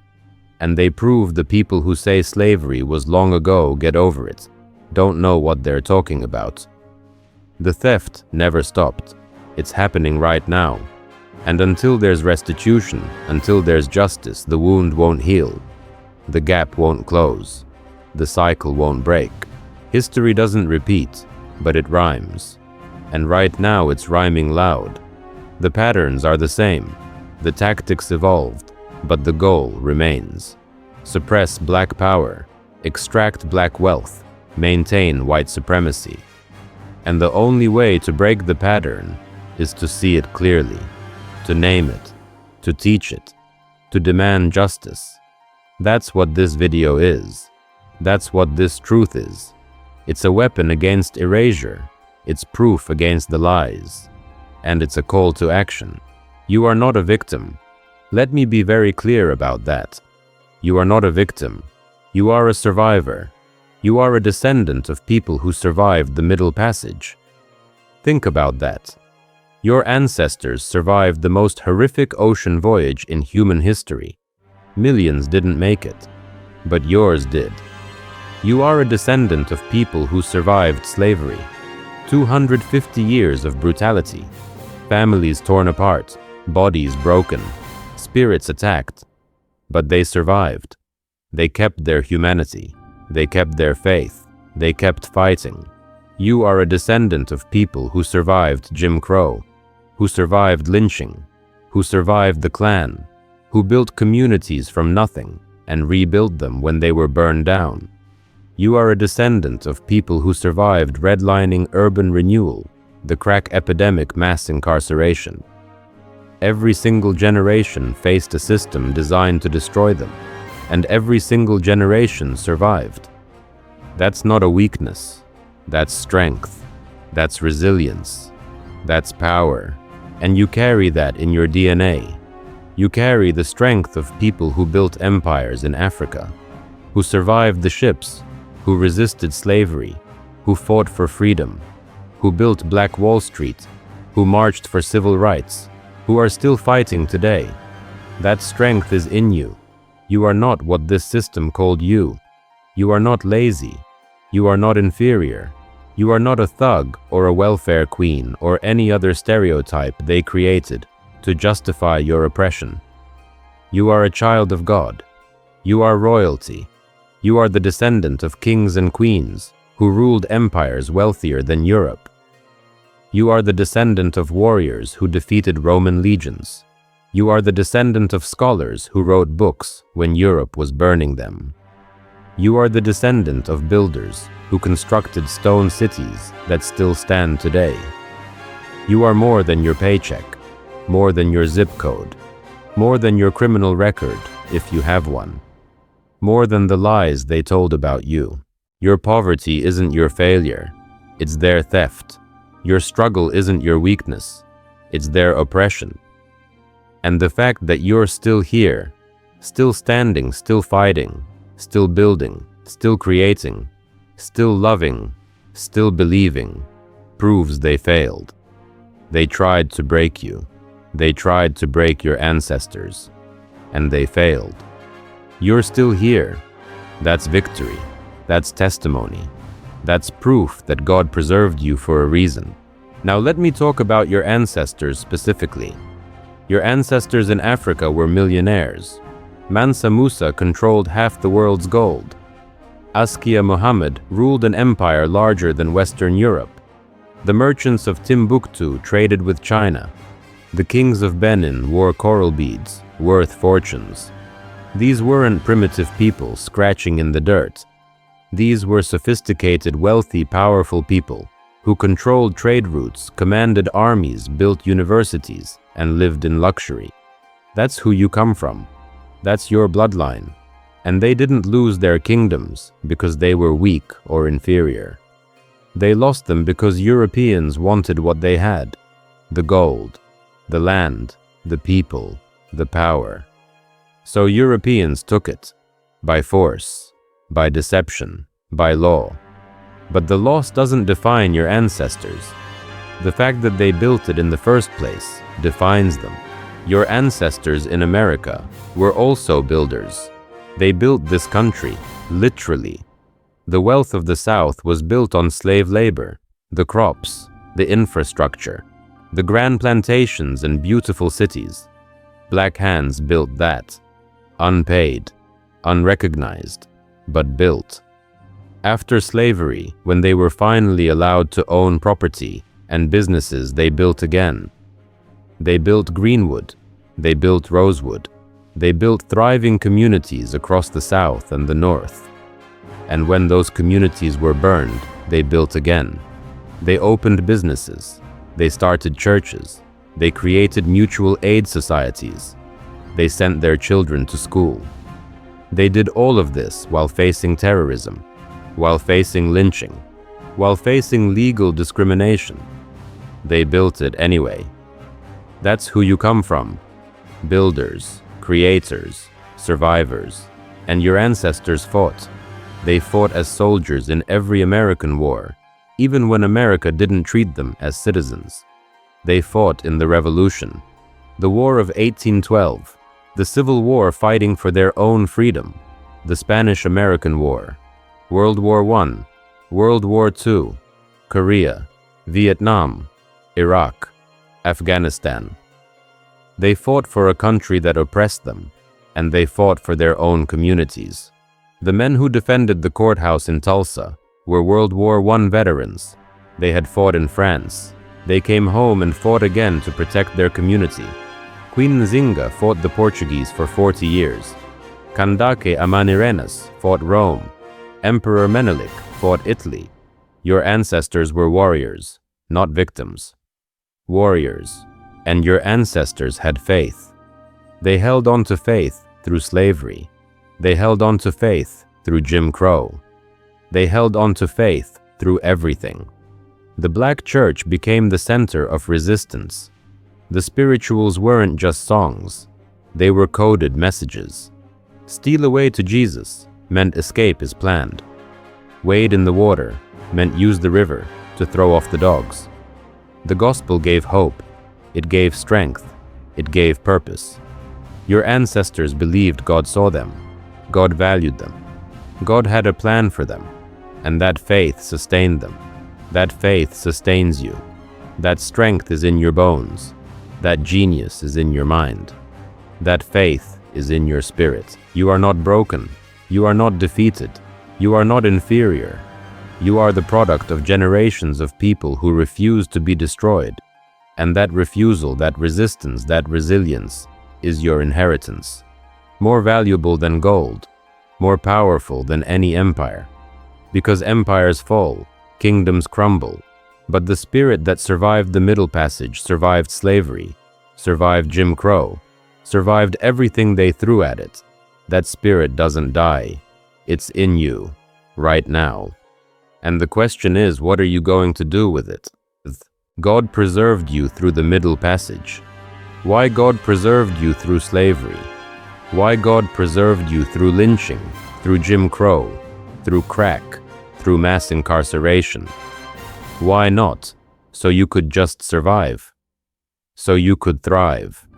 So you could reveal the truth. So you could demand justice. So you could build. So you could teach the next generation. So you could break the cycle. You're here right now watching this video, learning this truth, not by accident. This is a divine appointment. This is the purpose. You were meant to know this. You were meant to understand where you come from. You were meant to see the system clearly. And now that you see it, you have a responsibility. Tell someone else. Teach your children. Don't let them learn the lies in school without hearing the truth at home. Don't let them grow up thinking Africa was primitive, or that slavery was ancient history, or that the wealth gap is about work ethic. Tell them the truth. Show them this video. Give them books. Take them to museums. Teach them their history. Your history. You are a walking answer to somebody's prayer. Some ancestors shackled in a ship prayed their children would be free. You're the answer. Some ancestor hiding from a lynch mob prayed their grandchildren would live in peace. You're the answer. Some ancestors watching their business burn in Tulsa prayed their great-grandchildren would know the truth. You're the answer. You are proof that they failed to wipe us out. You are the bridge between erased kingdoms and unborn children. You are the generation with access to information your grandparents never had. The internet, archives, DNA tests, scholarship. You can learn things they couldn't. You can connect dots they couldn't see, and you can pass that knowledge forward. You are the keeper of stories they tried to burn. You are more powerful than they told you. You are a royal priesthood in a world that tries to make you property. You are enough. You are worthy. You are owed. Now here's what I need you to do. If this truth shook you, if this history moved you, if you're angry, proud, heartbroken, empowered, or all of the above, comment truth below. Let me know you see it. Let me know you're awake. Hit that like button. Not for me, for the algorithm. Because YouTube needs to show this to more people. Share this video. Send it to your family, your friends, your church, your co-workers, especially sharing it with young people. They need to know this before the system teaches them the lies.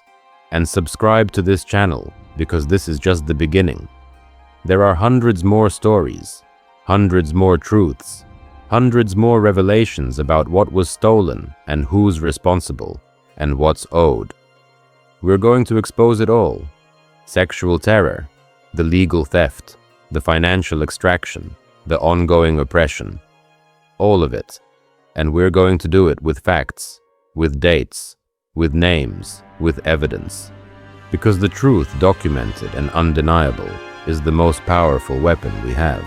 This isn't about revenge. Let me be clear. This isn't about hating white people. This isn't about division. This is about truth and justice. Truth exposes lies. Justice demands restoration. And restoration requires those who benefited from theft to acknowledge the theft and make it right. That's not revenge. That's righteousness. That's what God requires. That's what the Bible teaches. That's what a moral society does. So share this video with people of all backgrounds. White people who want to understand. Young people who need to know. Old people who lived it but didn't have the language to explain it. Everyone needs this truth, because injustice anywhere threatens justice everywhere, and a nation built on stolen land with stolen labor can never be fully free until it faces that truth and makes restitution. You have a choice tonight. You can close this video and go back to sleep. You can pretend you didn't hear what you just heard. You can accept the comfort of lies. Or you can accept the discomfort of truth that leads to freedom. Truth is uncomfortable. Truth demands change. Truth requires action. But truth also liberates. Truth breaks chains. Truth restores dignity. And truth spoken loud enough and long enough changes the world. You are part of this story. You are part of this movement. You are part of the generation that says no more lies, no more erasure, no more theft. We know who we are. We know where we came from. We know what was taken, and we're demanding it back. Not with violence, not with hatred, but with truth, with courage, with faith, and with the unstoppable power of a people who refuse to be erased anymore. Father God, we come before you tonight with heavy hearts and awake minds. We thank you for preserving this truth. We thank you for the scholars and researchers and survivors who kept the stories alive when powerful people tried to bury them. We thank you for the manuscripts hidden in Timbuktu, for the mass graves being uncovered in Tulsa, for the documents that prove what happened, for the courage of people who spoke truth when it was dangerous. Lord, we lift up the ancestors. We lift up Mansa Musa and Askia Muhammad. We lift up Kandake Amanirenas and Queen Nzinga. We lift up Emperor Menelik and Empress Taitu. We lift up the builders of Great Zimbabwe and the scholars of Timbuktu. We lift up the people of Benin whose art was stolen. We lift up King Afonso, who begged for justice and was ignored. We lift up the millions who died in the Middle Passage. We lift up the men, women, and children who survived slavery. We lift up the people of Greenwood and Rosewood and Wilmington and Elaine, and every community that was destroyed. Lord, we pray for justice. We pray for the artifacts in European museums to be returned. We pray for the land that was stolen to be restored.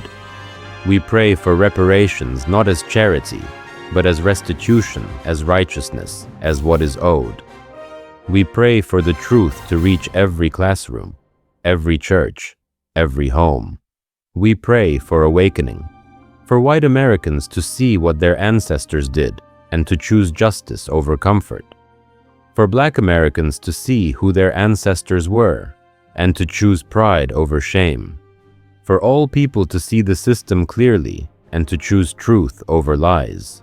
We pray for healing, for the generational trauma carried in black bodies, for the mothers who lost children to police violence, for the fathers locked in prisons, for the families torn apart, for the communities still struggling with poverty created by theft. Lord, you are Jehovah Rapha, the God who heals. We ask for healing, not the fake healing that ignores the wound, but the real healing that cleans the wound, removes the infection, and restores what was lost. We pray for the next generation, for the children watching this video or who will hear these stories from their parents. Give them pride, give them knowledge, give them courage, protect them from the lies, equip them to demand justice, raise up leaders from among them who will fight for truth and righteousness. We pray for protection, for the people speaking truth, for the activists, for the scholars, for the educators, for everyone working to expose the system and dismantle it. Protect them from retaliation, protect them from discouragement, strengthen their resolve. And Lord, we pray for ourselves, the people watching right now. Give us courage to speak the truth, even when it's uncomfortable. Give us wisdom to teach our children. Give us strength to demand what's owed. Give us faith to believe that justice is possible. Give us hope that change will come. And give us love. Love for ourselves, love for our people, and even love for those who oppressed us, the kind of love that demands they face truth and make restitution, because that's what's best for their souls and for everyone. We thank you that you are a God of justice, that you see every tear, that you record every wrong, that you promise vindication. We claim that promise tonight. We claim restoration. We claim reparations. We claim the truth. We claim freedom. In Jesus' name, we pray. Amen. Walk in truth. Demand justice. Remember, you are royalty. These are dark history stories. Until next time, build wealth. Demand reparations. Remember the theft, and never let them erase us again.